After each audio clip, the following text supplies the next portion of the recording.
ॐ गङ्गणपतये नमो नमः। श्री सिद्धिविनायक नमो नमः।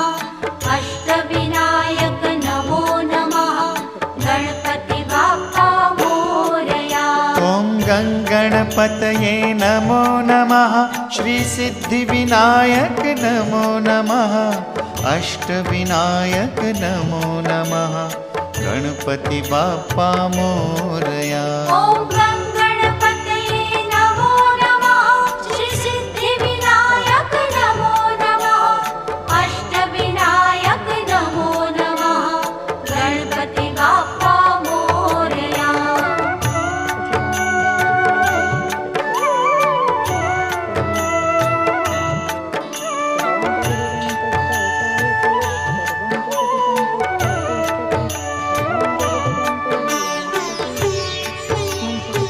तयि प्रत्येति तं भूमिरापलो निलो नभ तं चत्वारि वाक्पदानि तं गुणत्रयातीतः तमवस्थात्रयातीतः तं देहत्रयातीतः तं कालत्रयातीतः अलादास्थितोऽसि नित्यं तं शक्तित्रयात्मकम्।